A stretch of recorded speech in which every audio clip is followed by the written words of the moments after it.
And hello there. Welcome to Fashion Coffee Hour. This is our midday teaser. We've got our guest, Doug and Quinn from Garde Robe, and they're longtime friends of Marcy, and they're going to talk today about the art of archiving fashion. Welcome, Doug and Quinn. Thanks for having us. Yeah, great to be here. I met Doug 10 years ago when we started The Real Real, and I went down to San Diego and saw their facility, and it was fascinating. And I'm sure it's even more fascinating today. So love to hear about it. Well, thanks so much for having us, and it's a pleasure. Yeah, Marcy, we've grown considerably. This is our 20th year in business, actually. We're celebrating our 20th anniversary. We launched in downtown Manhattan in the fall of 2001, which was obviously a really difficult time for America and for New York and for everybody. But I think our concept, which was to be the nation's only, and at that time, the first and only, museum quality storage and preservation service exclusively for textiles. So there's lots of art storage, wine storage, antiques. But Garde Robe remains the nation's only company dedicated to archiving, managing, protecting irreplaceable garments, wearable art. Our clients range from institutions to design houses to A-list entertainers, Middle Eastern royalty, you name it. Anyone who has irreplaceable, one-of-a-kind, delicate, expensive, or sentimental value garments behind their closet doors could benefit from Garde Robe. But what we're really known for is archiving, design house, their collections, past collections, inspirational collections. They tend to keep one of everything, or at least try and find one of everything from past collections. And then a lot of the designers we work with also have a pretty extensive inspirational archive that they draw from time to time. So they utilize our facility to keep everything in pristine condition, and they utilize our cyber closet, which is our app, which is essentially a window to view inside, their offsite closet, and they can request things to be brought back for inspiration for the design team or for the PR team to dress a celebrity with a vintage piece. Or all time, to give to a stylist, whatever it may be, rather than keeping those things on site in a improper climate in the office. They choose to work with us, and we're far more cost effective than renting your own space, outfitting it properly, hiring your own archivist. It is a cost effective solution for these design houses to work with the very best, and that's why we have Quinn on the call today.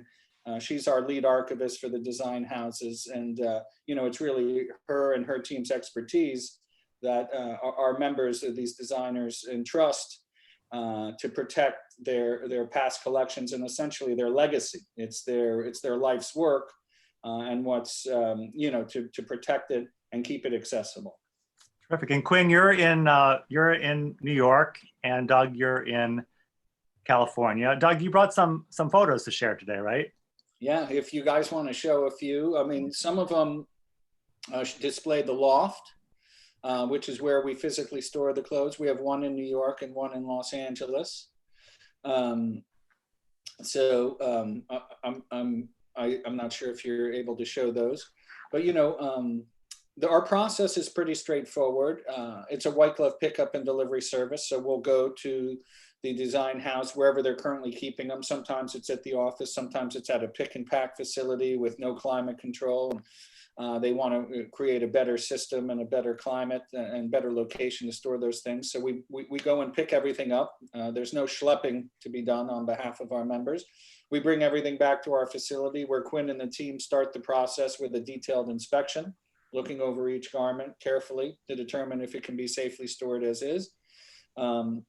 If any garment care services are required, as well as how it's going to be stored, whether it be hung or flat, and what other services might be required. Our promise to our members is ready to wear delivery. So if any garment care services are needed, we'll send it out to the best dry cleaner or repair Perfect. service or furrier to make sure things are done properly. Then we sterilize all the garments, professionally photograph and catalog them to create the cyber closet. And then the team does the proper archiving of the pieces based on best practices for archival storage. Doug, I think our share screen seems to have hit a snag. Can you share the photos from your end, possibly? Sorry about that. It's sorry to. I don't really have it set up, guys. Okay. I'm sorry. Well, I said I'm not quite sure why, but it's pretty much just as you described the items. Oh, there you go. There we go. So yeah, so this is an that's a great archivist. picture. That's a great photo. This is from our Los Angeles facility, actually. Sophie's one of our longtime archivists, and it shows, acid-free tissue in a proper archival box. And, Quinn can speak more to how that determination is made. Sure. I think this photo is a really great example of our storage practices. So you can see, we were kind of speaking earlier, a little off camera, about what would constitute needing to be, excuse me, stored flat in a box or potentially hung. So what we do when, like Doug said, when things come into our loft, is everything is inspected. We begin our cataloging process, which is, describing, the designer, the fibers and fabrics and construction of the garment. And while we're doing that, we're also creating what we call a condition report, taking into account if there's any minor flaws in it. I mean, a lot of these things, they're closed, they've been worn. So, if they show wear, any kind of, potential staining, tears, and then we make our assessments from there, whether it be, cleaning, repair, and then also what would be best storage practices. So in this photo, you can see Sophie, I think this dress is beaded. So this would be a really good example. It's also strapless. So when you think about long-term storage, you want to think about the safety of the garment and what will keep it. I mean, everything, it's all organic matter. Everything will start to kind of deteriorate over time. No matter what we do, that's just life, right? That's so what we do as archivists is we just try to slow that process down. Quinn, you're a philosopher also. I love that. Thank you. So what we're doing is slowing this process down. So for instance, in this beaded gown, we're using a archival grade box. It could be a coroplast, or a archival grade blue box, acid-free tissue paper, which will keep, besides keeping dust and moisture away from the garment, can also, when some of these materials like sequins age, they do this thing we call off-gassing. And so what that can do is it can affect things around it, can make materials get kind of gummy or break down a little further. So what we're doing again is we're slowing all of that down. So what Sophie would be doing is, we're laying this garment flat, it's lined, it's padded out on the inside with more tissue paper to keep any kind of creases or boning supported. So we're really just kind of, making a nice little nest for it to live in until it gets called back. Nice little nest. I like that. Should I go on to the next? Sure. Oh, so this is, again, Sophie in our photo studio. So we, it isn't just like an iPhone photo. We do, high resolution professional photography. We have professional photographers on both coasts who sort of manage that process for us, because we want to document the item as well as preserve it. So sometimes we'll do detail shots for the inspiration pieces. So, this is, we're with these photos that I shared with you, I wanted to sort of show you the process. This isn't necessarily in order. We would have photographed it before we boxed it, but I think you get the sort of you get the idea of the process. If you go to the next image, actually, this is Sophie. So you'll see this is in our hanging storage area, and this is sort of her pulling a piece. So our members have full access. So we offer same day delivery, complimentary, no charge. So it's not like you're getting nickel and dimed or that you sort of have to call a courier or anything like that, which is what most of our members used to do. So they just go on their cyber closet as if they're shopping online, select looks from seasons, spring, summer 2019, whatever it is. And they can have pieces pulled and delivered either to their atelier or to a stylist or to a photo shoot location. Really depend, no two design houses have the exact same needs. And then of course we work with private collectors as well, that during normal times would be pulling garments for a special event or a gala or a vacation or a New Year's Eve or something like that. I forget what that is. And so, yeah, here's another shot of the photo studio documenting it.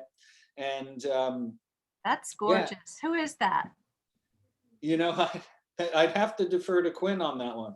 Who is that? The photographer is Danielle, wardrobe manager. Well, I call. Marcy's always shopping, so she wants to know who's the design by and how much was it? Where should she get it? We could do some research for you. I mean, it sort of looks like La Croix, but that's not being made anymore. It could be a vintage item. This shot was taken a few years ago, so it's not fresh on our minds.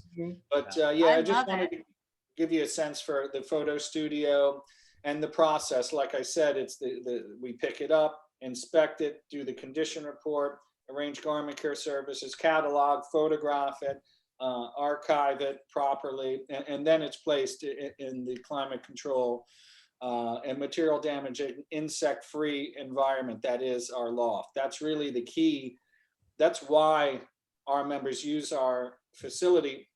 It's really, our promise is no clothes moths, no carpet beetles, no silverfish.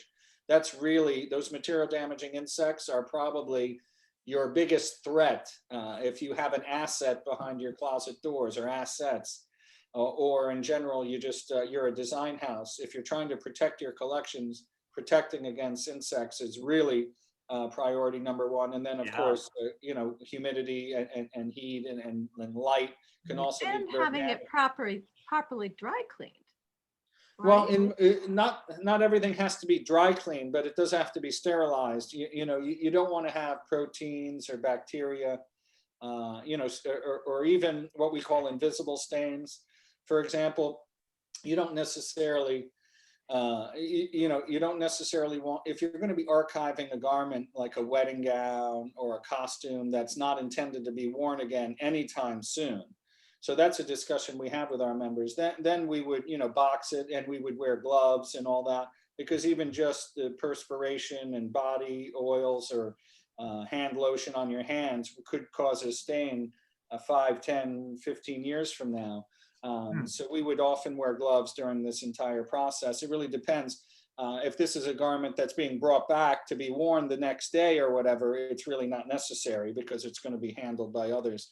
But if it's to be truly archived, like a wedding gown preservation box would be, they would include the gloves inside. So if you did need to go peek inside, you wouldn't want to do that with bare hands. Interesting. Yeah, we wash our hands a lot. Even before COVID. So you wash them a lot, and then on top of it for COVID. Yeah. So here you see Hope, another one of our wardrobe managers. She is wearing the gloves. So these were probably pieces that needed to be, handled in that way. And so this is part of our delivery process right here. The black bags, as you can see, are most of the time used for delivery. And this is sort of prepping a garment to be hand delivered for an event.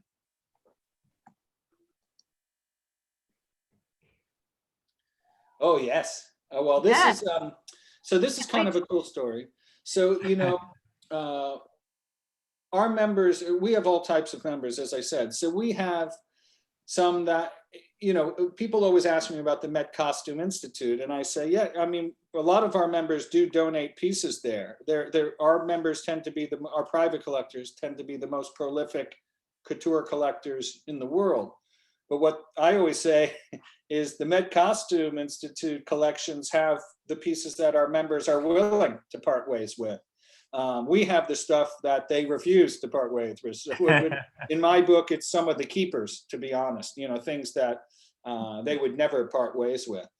But we do work with some members who are really collectors of one particular designer. This was part of a collection that actually was part of it. I guess the pieces that she could part ways with were auctioned off through Doyle. And this is an Alexander McQueen. She's one of the most prolific Alexander McQueen collectors in the world. She still has a massive collection. As I said, these were just some of the pieces she was willing to part ways with. So I sent you two examples. There's a pair of footwear, and then as well an amazing. I think I know what this one is. Yeah, it's just stunning. I mean, listen, since Mr. McQueen's passing, I think everyone recognizes his genius. And there's been movies that we played a big role in delivering pieces that were part of that, the McQueen, the movie by Kinvara Balfour. And as I said, when our members say to us, I'm looking to de-accession, when they want to get rid of things, we're not a service that just says, well, here's your clothes back, you deal with it. We worked with Doyle, facilitated the entire thing, created some stunning new photography. And all of this stuff was sold at auction for a pretty penny. So, sometimes we work with people who are looking to hold on to pieces for, for increased value, like Birkin bags or McQueen pieces. But in most cases, it's really protecting, preserving, and managing. We work with another collectors who, who's her Princess Di is her thing. So they're pieces that never intended to be worn. It's all about the provenance, and obviously with the crown and everything, that kind of stuff has gone through the roof in terms of interest in her and her fashion. So I have a question about Doyle. Yeah. I'm surprised that Christie's or Sotheby's didn't pick that up. Christie's does a lot of accessories, not so much fashion. Ultimately, it was the collector's decision how to de-accession. I think she looked at a variety of different options, and she chose Doyle. Cool. Doug, that's a phenomenal resource. I mean, you and Quinn have really put together a great service. I was intrigued by the letter you shared with us about one from one of your clients. I was kind of struck by the idea that some clients probably don't realize the services they need until they're presented with what you have to offer. And I thought that was kind of an interesting synergy. You said that not everyone's needs are the same. And I think some people probably don't know their needs until they meet up with professionals like you and Quinn. I think that's really phenomenal. Oh, well, thank you for your kind words. I mean, yeah, I think this is our 20th year, as I said. And when, our founder, I think her vision was, I don't have enough closet space. I want to store my off-season pieces. So I'll free up space for in-season pieces. That was her vision. So that's when we started 20 years ago, that's what we did. But then our members approached us and said, you know what, I really wish the stuff you have, I could get it shipped to my home in the Hamptons, or or you could deliver it to my yacht, or if you could just keep my ski stuff. So I don't need it to keep in my apartment. I only use it when I go skiing, obviously. So we sort of became a bespoke service, to use a fashion term, and created all these services around what our members' needs were. So some of our members store seasonally, and every April and every October, they're doing a seasonal switch.